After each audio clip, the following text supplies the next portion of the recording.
Have you ever wondered how incarcerated women find their feet following their release from prison? Well, it's not without the help of non-profit organisations such as HIM4Her Ministries here in Minnesota, where they provide women with mentorship, ministry and housing. Welcome to the HIM4Her podcast, where each week I interview a guest who will share a personal story that will educate, inform and inspire. Now, in today's episode, I'm joined by Shug Bury, the founder of HIM4Her Ministries, who's inspiring women to live victoriously. Shug will share her powerful testimony on how she got started helping incarcerated women and why we all deserve a second chance. But before we dive into today's content, and if you haven't already, I'd like to invite you to subscribe to the podcast to be notified of all future episodes, and really helps us grow when you like and share the content. And if you prefer to watch the videos, head on over to YouTube where you can watch this and all the other episodes on my personal channel at Simon Osmo. Now, will you join me as we dive into this week's conversation with Shug Bury in what I've titled Inspiring Women to Live Victoriously.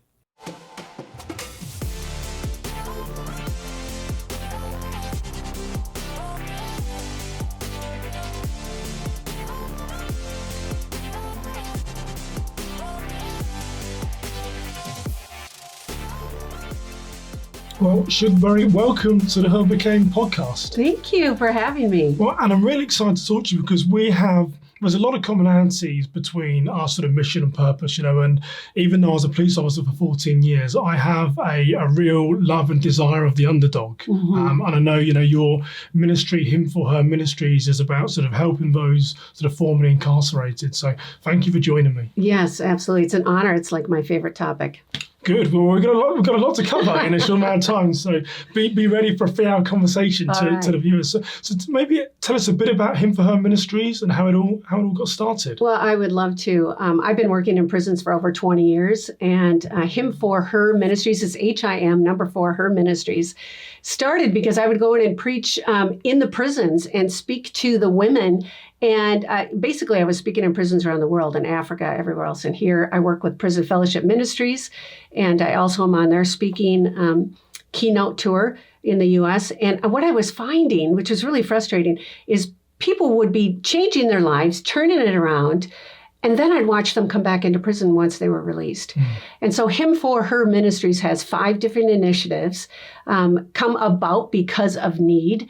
And the first initiative is radio. And I never thought that would be an initiative that we were thinking about. I said no to radio many times before I accepted the offer. But it was because then we can reach the gospel of Jesus Christ to the darkest corners of the world. And we're not only working with women in prison, we're working with women everywhere, in the world. And so that's the first initiative that we have. The second initiative is, of course, speaking, which I mentioned briefly, going around and sharing the good news of Jesus Christ. If you haven't picked up already, this is a Christian organization, nonprofit, 501c3. The third initiative is prison ministry, where we go in as a team and we go in and we conduct worship services. We work with the women. We have Bible studies. And then the fourth initiative is prison mentoring. Now, how did that come about? Prison mentoring came about because of a need. Women were getting returned to prison and they were reoffending on the simplest stuff. And I'm sure you've seen that as well. And really all we saw is that if you walk alongside them, their lives can be turned around. The fifth initiative that we have is housing, because we are having trouble finding safe, good, drug-free, sober housing for women leaving prison. The statistics, as you already know, Simon, are unbelievable. Over 2.2 million people today in the U.S. alone are incarcerated. And get this, over 75% of those that are incarcerated will be returned to your own backyard.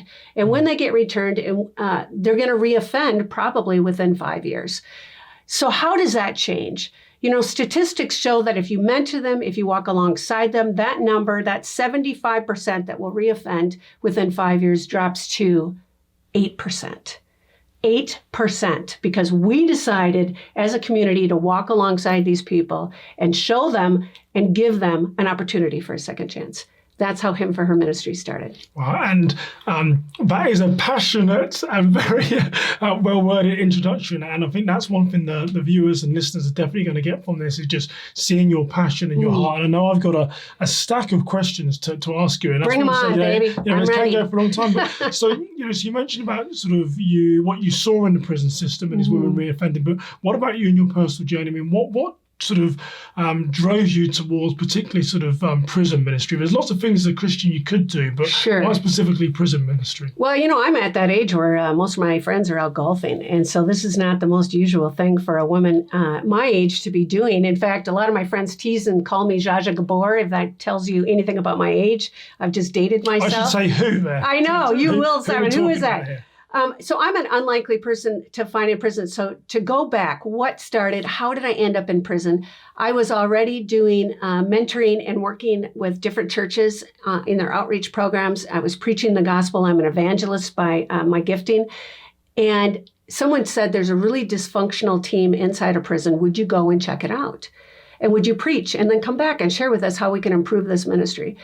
Well, I said, sure, no problem. Well, as I was preparing my message, and the message was about how God loves you just the way you are, I started to become afraid. I'm like, oh my gosh, why would these women listen to me? I mean, there's a lot of people in there that are mass murderers and, child molesters, and there's all these types of people. Oh Lord, I can't even begin to want to speak to these people because I want to have forgiveness in my heart for them. But as a human being, it's really hard, Simon, when you hear some of the crimes that these people have done. And so I asked God, I said, God, I can't go in and get this right unless you change my heart and really allow me to see them the way you do, Lord. And so I was driving to Kinko's, that's a copying place, and I was going to make copies of my message to hand out to the women that were there. And at that time, I was speaking for a full hour. Okay. And I had all of my copies, and I'm driving to Kinko's, and all of a sudden on the side of the road, I was complaining to God, why am I going? How did I get myself into this? And I felt God's hand come through the car and say, Shug, I have created you for a time such as this. Yeah. I pulled over to the side of the road. I was shaking. My whole life flashed before my eyes like you hear about somebody dying. And I saw all the years that I used drugs, all my troublemaking years, all the issues that we had with family, my own challenges with our kids. Then we had 2 children move into our home because their mom was a cocaine addict. And we had an opportunity to raise them up as well. And I got to work with the justice system there. And I started to think about all these things that came together. And I had such a peace to know that God was in control. But this is the cool part, Simon. When I got into prison, I was scared to death, but I really felt like the Father, Son, and Holy Spirit were with me. And as I looked at each of these women's eyes, I loved them instantly. And it has been like that ever since. Every prison I walk into, I have such an instant love for those that are incarcerated. And I gave that message, and I memorized it in my head, and I could see the pages flip in my head. And ever since that day, it's been the same way. I can't wait to get into prison, and I can't wait to share the love that God has for them. Yeah, and that's, it's powerful, powerful stuff. And I think about, my time in the police in England, Shug, when I don't think this is egotistical. I don't know, others might say it is, but I think one of the reasons why I had so much success is that I incarcerated a lot of people, but I always did it with dignity, with respect, and I never saw myself as being any better than them. It was just something that I had to do because, some of the crimes they were doing, society was saying was wrong. But, there's people that I would happily have gone to a bar and had a drink with or hung out with. There were some good people. I think having that respect for people is the sort of strongest. And, one of my questions to you was going to be about, how do you go to some of these darkest places? And you've already answered it, but I think it's having that sort of respect and warmth, isn't it? That we're all the same, we're all sort of creations of God. So very, very powerful, very powerful. And so one of the things I wanted to ask you then is around the cynicism that might come about your ministry. Have some of these women, particularly women that you support, have they changed? Do they deserve a second chance? I mean, have you ever been challenged about maybe either comments from fellow Christians or other people about, but Shug, why are you wasting your time? These are just incarcerated people, right? It's funny you ask that question. Nobody's actually asked me that question. Okay, well, I really like it. I like it. It's a good question. It was a hypothetical question from me, thinking others would be asking it. So, I'm wrong. Yeah, no. A lot of people ask me that. Why are you doing that? They deserve to be put in prison. Shug, what do you think, that they don't have to do their time? Let me make this perfectly clear. I'm all about doing your time. You've done the crime, do your time.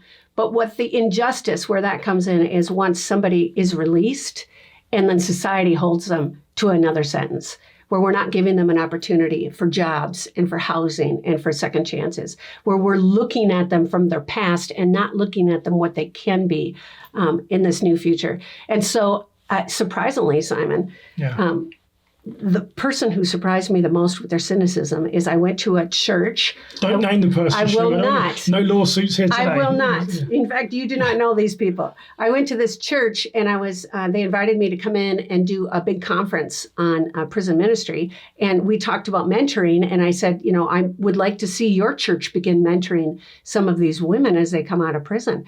And that particular pastor told me, I can't do that. I said, why not? He goes, because then those criminals are going to come to my church. And what if somebody is upset that we're mentoring them and they decide to come in and shoot our parishioners? Now, you know what's going on in some of these churches. And so there's a real fear that people have, not only behind the pulpit, but also in communities, that they're scared to death to work with people leaving prison. And that's what we do. We train them. We walk alongside them. We interview them. People apply for our program inside a prison. But, if we walked around scared all the time, Simon, we wouldn't get the love thing right, would we? So one of the things that I observed and saw during my time in the police in England was a lot of people that I was incarcerating, I don't think that was the right thing for them, because they were either lowly educated, no family support, the system was just leaving them. And it was interesting. I don't know why, because I remember I was thinking one day, is this the right answer for some of these people? Because the criminal justice system just wasn't really helping and growing them. I think most of the people I saw, they needed social training, they needed education, they need to learn what's right and wrong. So that was just something that I observed. What are some of the commonalities that you might have seen in your time working in prison as to, why people are ending up there? What's your sort of rationale? Nature versus nurture? Is it parenting? What did you see? It's all of the above of what you already mentioned, but I think that more directly, it depends on where you are. When I go into prisons in Africa, poverty is the number one reason why a lot of those people are incarcerated. Secondly, it's crimes of passion, and that's in Africa. But in America, it's completely different. Most of the people that are incarcerated do have commonalities, and drugs would be the number one. Almost over 90% of all people incarcerated either wanted to get high or committed the crime to get money to get high. It's a terrible thing. The other thing that's a commonality, it's generational, Simon. I'm watching women clearly say, I'm sitting with my mom here in prison, and I'm like, what? Oh, that is wrong in today's society. So it's generational. My mom was a drug dealer, and then the guys who came in to buy the drugs raped me as a child. And so from there, I decided to turn toward drugs to ease the pain. And that vicious cycle keeps going on. The sad part is I'm working with many organizations on sex trafficking. A lot of the women who are incarcerated have been part of the sex trafficking world. Either they decided to step into prostitution to earn money for their drugs, and then they ended up getting swallowed up in that terrible scene of crime. Or these women somehow were taken, or their moms or dads sold them into the sex trade so that they could earn money as well. So a commonality definitely is, it's generational. Now, the one I want to make sure that we hit on from your question is criminogenics. Now, most of your listeners, I believe, might know what criminogenics is, criminogenic thinking. And so a lot of these women have been raised up in a criminal world. Not all, but many have been raised up in this criminal world, and they're thinking to themselves, it's dog eat dog. If I don't take that now, I'm going to be screwed and I won't have what I want, or I'm the victim. And criminogenics, that type of thinking needs to be changed in men and women's lives. And so also to what you had said earlier, should we just lock them up? No. I mean, they become the forgotten society then. And I don't believe that we're doing justice to people that are addicted to drugs, throwing them in there. They take a short program on rehabilitation and then they get released. However, I do want to state, Simon, that the Department of Corrections is working really hard on reentry. but they can only do so much. We have to pick it up from there and help them out. Yeah, and that's a good thing. I can remember I won't name the person, but it was, I joined the police at 19 in England. I can remember there was a guy that was 14 or 15, career criminal already at that age. And then as I got to the later stage of my career, he even had a child, I think he had a son, and his son was 5 or 6, and already he was getting involved with the police. So you do see those generational cycles, don't you? It's very difficult to break through, but it gives us a good segue into talking about your ministry, because as I mentioned, I don't think the answer is just to lock them up and throw away the key, because these people need education. They need to know how to, what is normal in life. And you've got HIM4Her Ministries mentoring. So maybe give us a good plug in there, Shug. Sure, I would love to. HIM4Her mentoring, the most common question I get is, well, I can't be a mentor. I don't know these people. I don't understand their thinking. And really what our mentorship program does is that we go in 6 months to 1 year prior to the release. We meet with them one-on-one. Now, prior to COVID, that's what we were doing. Now what we're doing is we're thinking out of the box. We're writing letters to them. We're doing phone calls. And these people have to apply. They have to apply within prison through the Department of Corrections to be part of our program. Once that person is approved, they get a one-on-one mentor. Now, this is what makes us different from other mentorship programs. There's no program out there like this one. That one-on-one mentor then brings out information that the mentee had shared with them, and then they bring it to a whole table of people. We have lawyers, doctors, therapists, people who help them find jobs, people who help them find housing. Now, we're not enabling them, but we're giving them an opportunity to rise up and make good choices before they're released from prison. Once they're released from prison, we have the information to help them have their first step into success. Then from there, we work with them 2 years post-release. And what type of people do we have as mentors? Every type you could possibly think of. Think about your past, think about your background, think about, what has God provided me as far as experience, job experience, life experience, and then we want you to bring that to the table. And then what we do is that we train you thoroughly, I believe. We've even had Simon come on and share with our training team. I am the security advisor, I should say, maybe. I got it. I don't want to make it too official because it's a non-profit. You'll come after me, but it is. I was watching our team and their eyes were big as saucers as he was talking about possible things that could happen in security. How do we keep ourselves safe? And by the way, you were our very favorite speaker of all time. You did such an excellent job. You don't have to just say that on my podcast. But I'll take it. I'm not. And if you guys want someone to come train your teams, this man is amazing. So he shared in such an easy to understand way, Simon did, as he trained our team in security. But we train them on all sorts of things. We de-escalation. We train on mentoring them, the questions to ask. What questions don't you ask? What is a safe situation? We also talk about criminogenic thinking. We talk about suicidal tendencies, just all these things we bring to the table so that when that mentor meets with that mentee one-on-one, they feel confident and safe. So, Shug, one of the questions that have been going through my mind with your years of experience is that as someone enters the criminal justice system, there's a percentage of those that reoffend, but there's also a greater number that, that walk in a straight line, can change their life and have that transformation. Why do you think that some people can't stop reoffending and they keep continually coming back into the criminal justice system? That's something that I think the Department of Corrections is always trying to discover and find out what is successful and what is not successful. And as we had mentioned earlier, mentoring is really a huge thing. Criminogenic thinking, they're thinking. But this is what I want to make sure that everybody listening understands. I can look at a woman inside a prison and outside a prison and think, man, she's going to be a rock star. She's going to do it. She's successful. She wants to go and have an education. We also have a scholarship program that's part of HIM4Her Ministries as well, that we help women further educate themselves, whether they want to finish their GED or they want to move on to college, etc., or even if it's a trade school. And there are some people I've seen, I'm like, man, they are going to do great. They're going to be rock stars. They're going to do wonderful. And all of a sudden, that old pattern of thinking comes back in. And oftentimes, Simon, it's when they've been successful for a while. Everybody who gets out, man, I can do this. I'm excited to do this. They do really well. But then as life gets more comfortable, they get lax. They go back to their old ways. And it just breaks my heart to see these people just self-destructing because that's their old way. And the benefit is these mentors can come alongside them and say, hey, this is a red flag. Let's talk about this. What's going on in your life? Why are things happening in this direction? And maybe just offering them, think of it like a deck of cards, options as they lay out the options. If you take this direction, this can happen. But if you take this direction, you could benefit from this. So that's one thought why people reoffend. The other is there's a gal that's really close to my heart that I happen to be personally mentoring. And she has got one of the worst records that you could possibly imagine. She's been released, she's done her time. And with that, no one would hire her.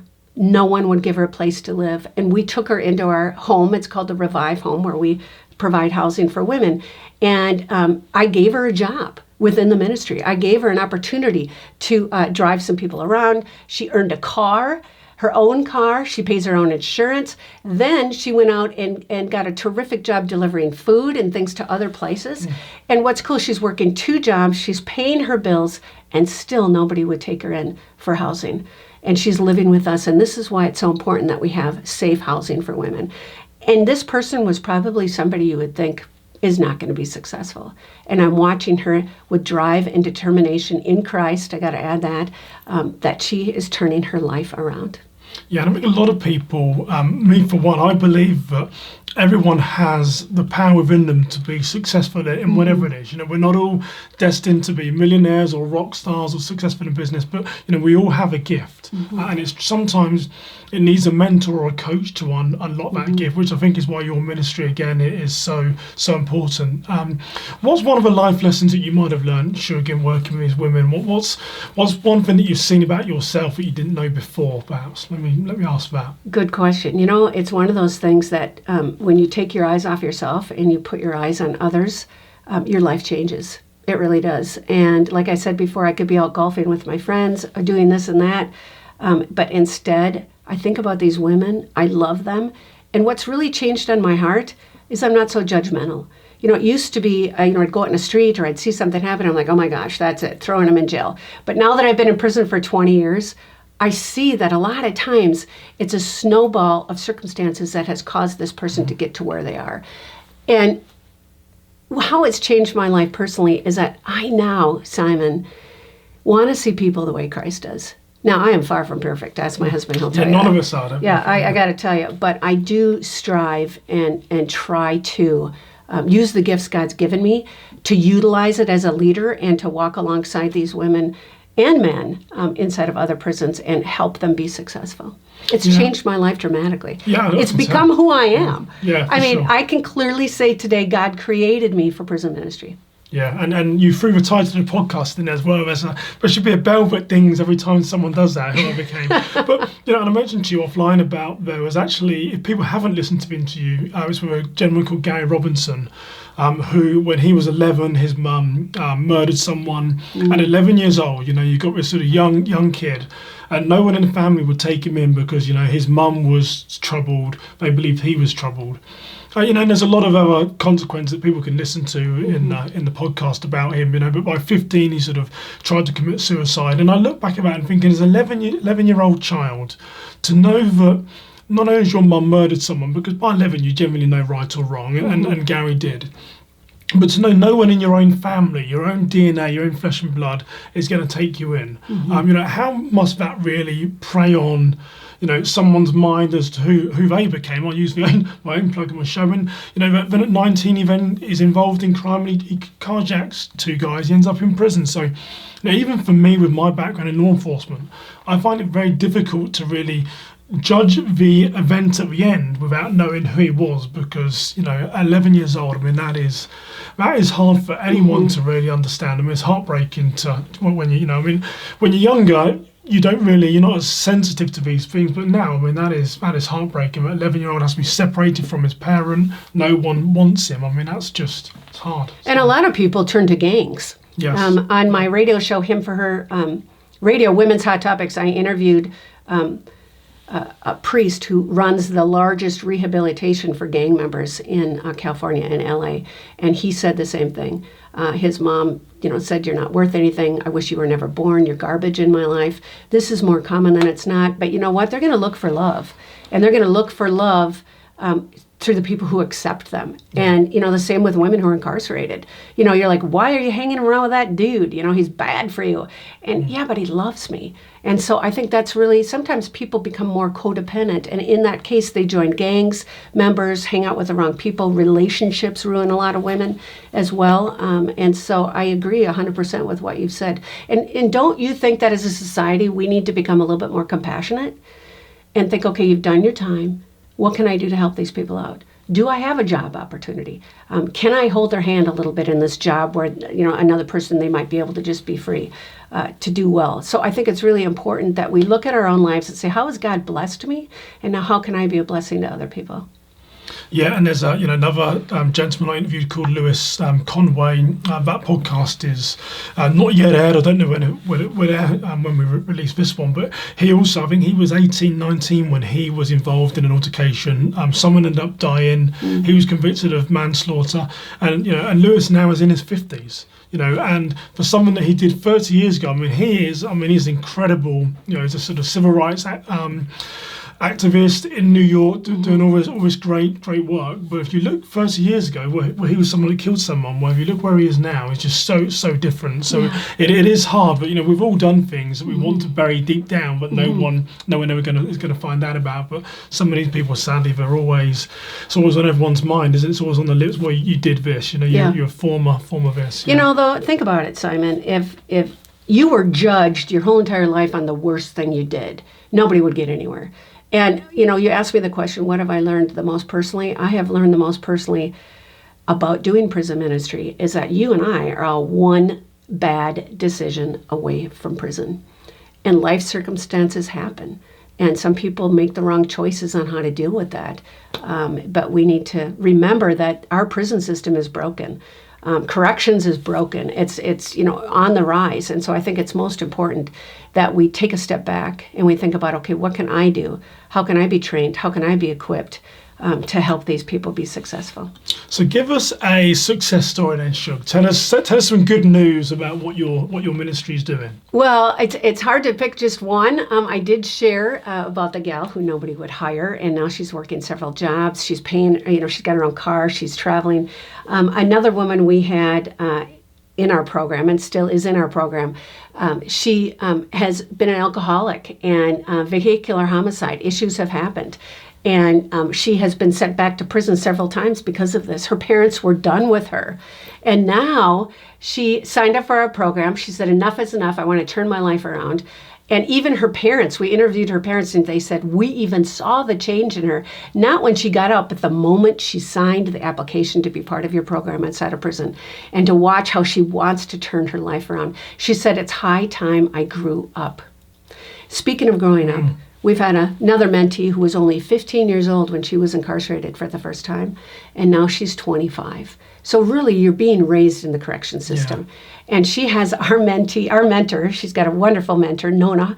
I'm going to shout out to Nona because she does such a good job. And she took a selfie with her mentor, and she posted it all over social media. And she said, I've seen that on your social media. She said, this is my mentor. She was so proud of the fact that someone took interest in her. Family has rejected her. Everybody else is living a similar lifestyle. And this woman walks alongside her and helps her out and encourages her on a new way to live. So that's just a few. I could go on and on. We just have many. The good thing that we touched on it, but I want to really dive into it, is that accountability. When you or I say, I'm going to sell my house, I'm going to sell my car, I'm going to sail around the world, someone's going to say to us, Simon, don't be stupid. And what are you going to do? It's like, think it through, create a plan. Yeah. And we have all this in our daily life, but some people don't have that accountability where someone just says, is that a good idea? Mm-hmm. Think about it, think of the consequences. A lot of these people live in a world where there is no accountability from their peers. Yeah. It's more a question of, we'll just go and do it, or take it, as opposed to, well, really think about it. I want a new car, what's the best thing to do? Get a job, work for it, save money, and just having that guidance. I think that the accountability that often a lot of us in the middle classes, because that's what we are. Yeah. That's what we have, and some people don't have that. And they, a lot of them haven't been trained in finances at all. They're like, how can I be flipping burgers for minimum wage when I used to go out and make so much money dealing drugs? And, for us, it's sitting down, and there's 2 levels to the program. The first is, once they get out, we want to make sure they're successful. They've got a safe place to live. They have housing. They have food. They have clothing. We help them get reunited with their families if that's possible. And then the second level is, where do you want to go? I mean, what's your dream? When you close your eyes and dream, what does it look like? Mm-hmm. And to put that in front of them gives them a goal, gives them an opportunity to think about. We do the Dave Ramsey financial program with them so that they know, okay, this is how much money I make. This is how much money I need to set aside. On the radio show, we also have financial people that come on and coach our women that are listening. We talk about 10-10 spend, tithe 10%, save 10%, and the rest you use for your expenses, etc. So, it's a holistic type of an organization where we try to meet all of their needs in different areas. Yeah, so let's go on to that subject then of your radio, because you're going to be judging me now because you've got your own radio show, you've got a podcast. And here's me with my small little stop show. It. Yeah. No. But so tell us a bit about the HIM4Her radio then, the type of things that you do on that show and guests and stuff. Give us a little nugget about that. So as I had mentioned, HIM4Her Radio is a women's hot topic. Not that you can't listen, Simon. A lot of men actually listen because, we do topics like how do you keep your marriage hot? And they're like, what? I think I want to listen in on that one. We bring in speakers. We bring in international speakers. We bring in authors. We bring in experts that talk about all the different topics. This is a women-generated show. So if a female writes to us and says, I'm having issues or I'm thinking about adultery, or perhaps my husband is, we did a show on the warning signs of adultery and brought in experts to talk about that, consultants. We also talk about serious topics such as suicide.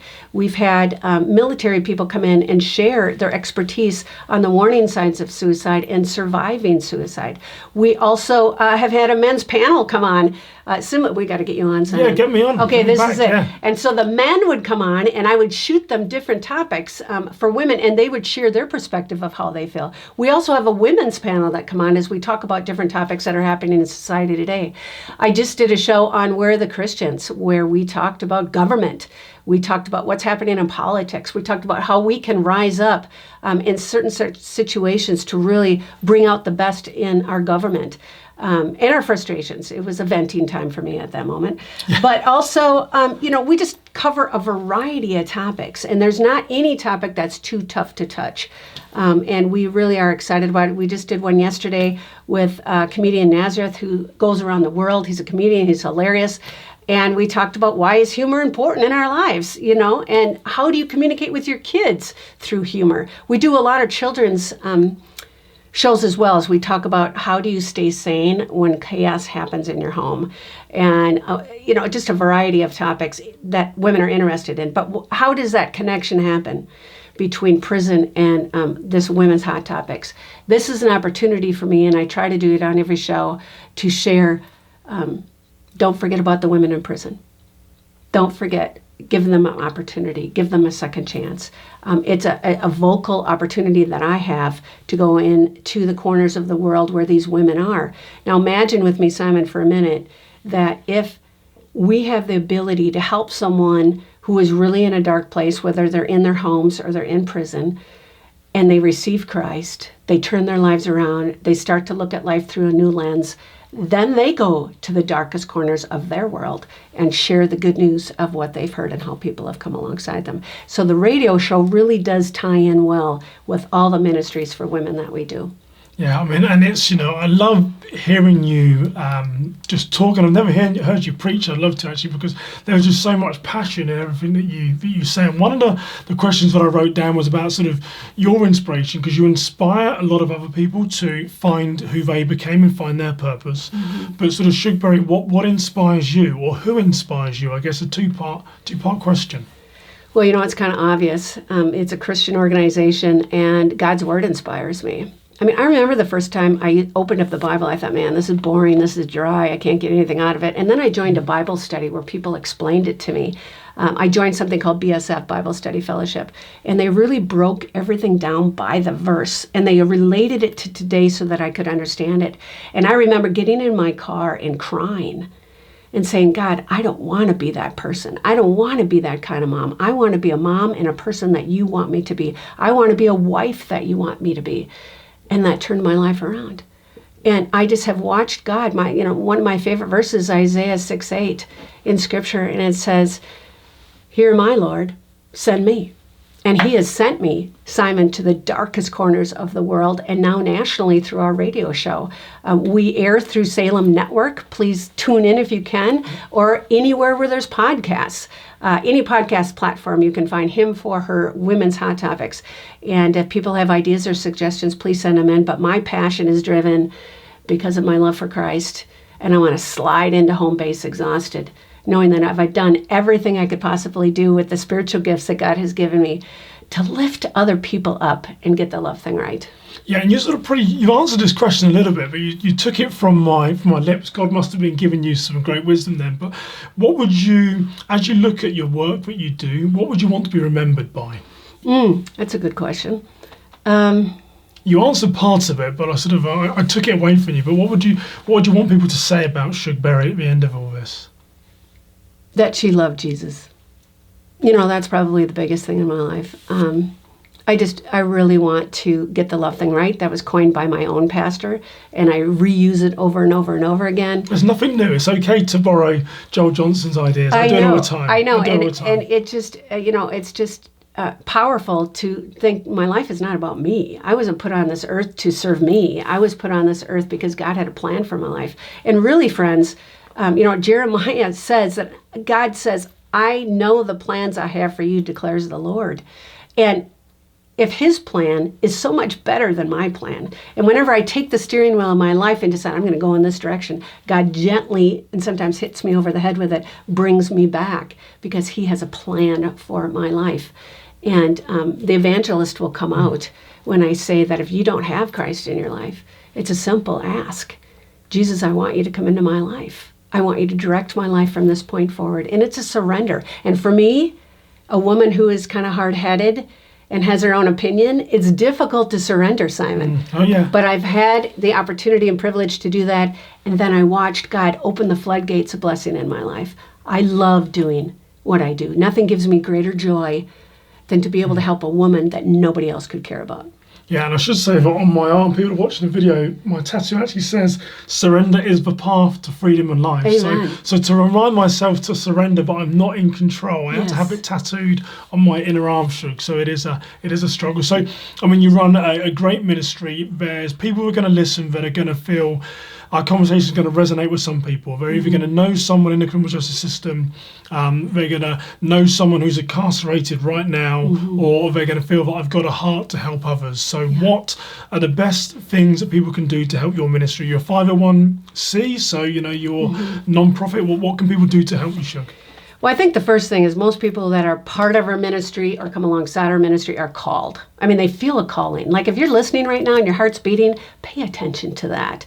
That's most likely God trying to tell you that I want you to be involved in some way or another. And there's many ways to get involved. You can get involved with donations. Of course, this doesn't run by itself. And by the way, no one gets paid in this whole entire ministry. I just want to let you know that. It's all done because we have been blessed in other areas of our life, and we want to give 100% to the women that we're serving. And so that's a blessing there as well. So donations are huge. You can go to HIM4Her.org, HIM4Her.org, click the donate button. Send in topic ideas for our radio show, and I'll investigate it and bring in professional speakers, as well as pray for us as we go into prisons around the world and share the good news of Christ. And then if you want to be part of our mentorship program, don't get nervous and say, well, how can God use me in this? I don't know anything. Give me a call. Reach out to HIM4Her.org. Go to the info section on the email and just fill it out, and I'll get back to you. And we'll just talk it through. You don't even have to make a decision. We'll talk it through. And I'll explain what the ministry looks like. We do train you. We do provide opportunities for you not to be walking in alone, and there's no reason to be scared. I think the biggest thing is to remember that these women need housing when they get out. And if you have an opportunity to provide housing in your city, in your state, wherever you are, reach out to me, ask how we do it, and I'd be more than happy to walk alongside with you and show you what's worked and what hasn't for our ministry. Well, Shug, it's been a fantastic opportunity for me to get to know you better. And I was sort of an informal tagline: inform, educate, and inspire. And I think you've hit all three of those today, and it's been a great conversation. So I want to thank you for your time and joining me on the Who I Became podcast. Yeah, and you guys have him train your teams because he's amazing. Thank you. Shug. Take care. Thank you for joining the Who I Became podcast. To help spread this inspiring story, be sure to share it with your friends, hit the like button, and of course subscribe to our channel so you won't miss out on any future episodes. We'd also love to hear how this story impacted you, so leave a comment on whatever platform you're watching us from. To learn more about this episode, our guests, or Simon, head over to the Simon Osimo/podcast and sign up to receive the latest information delivered straight to your inbox.